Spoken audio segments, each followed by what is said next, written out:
Hey, welcome to Painting Holiday Lights in Pastel. I'm going to show you how to sketch this reference photo and then paint it using some pastel magic. Starting off, I sketch the big shapes of the architecture. I'm putting the tree in first as an anchor and then putting the architecture around the tree. This helps me to make sure that the tree doesn't lose focus. Right next to the tree is the back side of the house.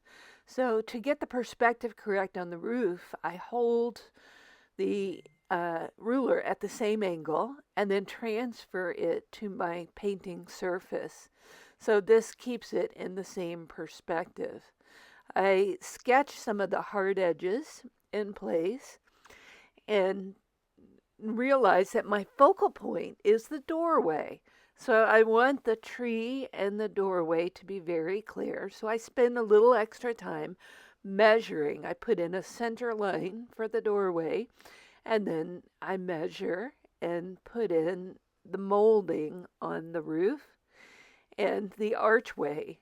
The archway is crucial because there's a porch light that lights up and a dark door. So everything that's on the top of the door is going to be much lighter than everything on the bottom of the door. So I want to make sure I have some good edges and details towards the top of that door. The next focal area is the window that's in the distance.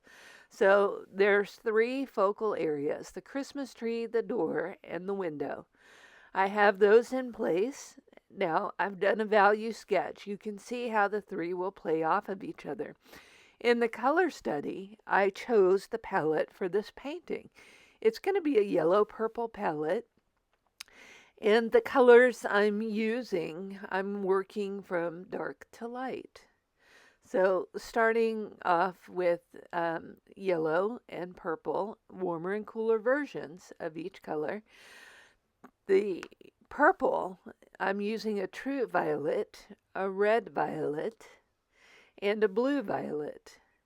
So that's a warmer and cooler version of violet. I'm also using a much darker violet, which is indigo. It reads like black in the camera, but it's really a dark indigo color.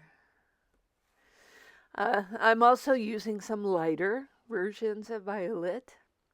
And then on the yellow side, I'm using pure yellow, a lighter version, which is like a lemon yellow. I'm using white that has a titanium white. It's got a little warm. And then a yellow orange. I'm also using a yellow green or a teal in this case. So that's for some of the roof. I'm using two neutrals. In this case, it's a yellow ochre and a golden ochre. So these are earth tones. And and that's about it. It's a simple palette, as you can see, not that many pastels. It's more important how you use the pastels than how many you use. Okay, starting off with the darkest dark, putting it in place. I'm starting with the door, what's around the door. I'm using the indigo blue color. While I have this color in my hand, I use it for the trunk of the tree and as an underpainting behind the tree. I also am testing out a dark for purple there. There's a tree in front of the window, and I want it to be extremely dark as well.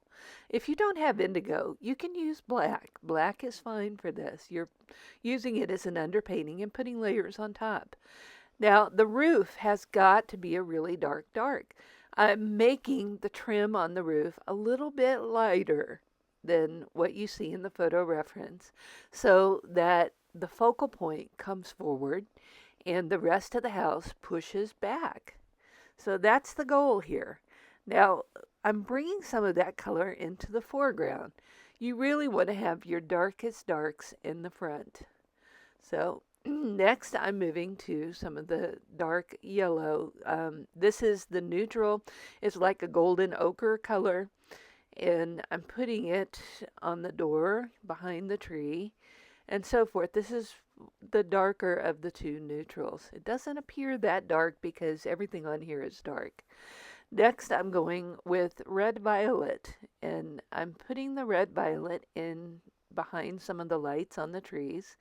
This is building up some layers. I'm also putting it on the wall, but scumbling some of the dark on top of it so that it reads as a warmer wall. This is lit by that window, so we want to make it warmer without changing the value. Okay, next for the color of the house. This is lavender, or the true purple in this case, and I'm putting that color all behind the tree and using some texture, mostly linear strokes, to do this. I'm also letting the edges of the house be lost and the edges of the porch be found, so that way your attention is drawn to the porch light even more so. While I have that color in my hand, I reflect it in the snow. We think of snow as white, but there's actually very little white in snow. It's reflecting the color around it. So I try to put whatever color is up on the house is reflected in front. Okay, next is the blue. This is a beautiful, intense blue. It's a blue violet, and it's a cooler version of violet, and it's going in the sky. It's reflecting the snow on the roof. The plane of the snow and the roof is reflecting the sky.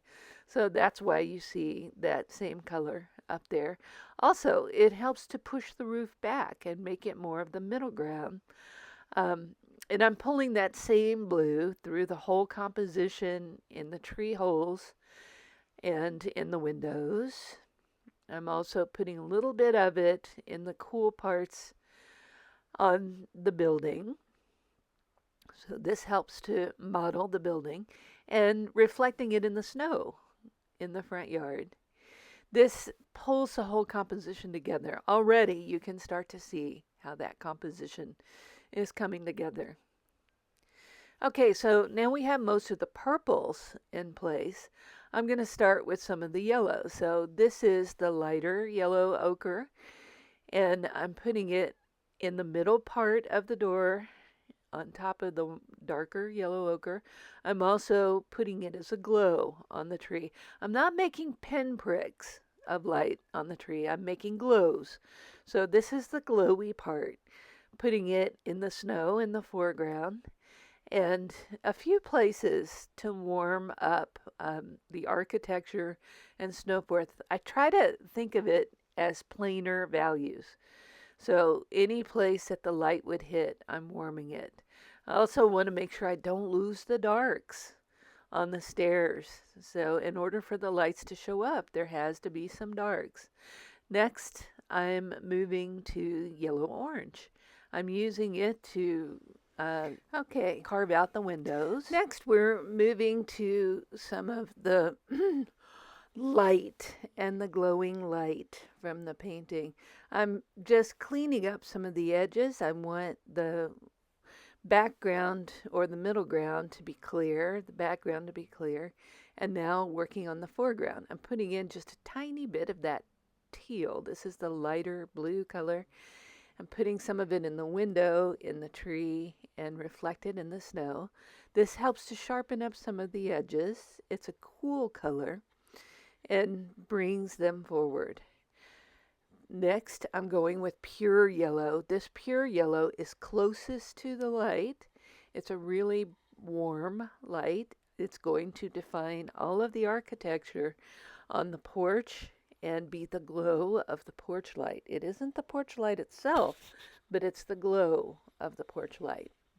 I'm going to blend it just a touch on the wall so that way it looks glowy.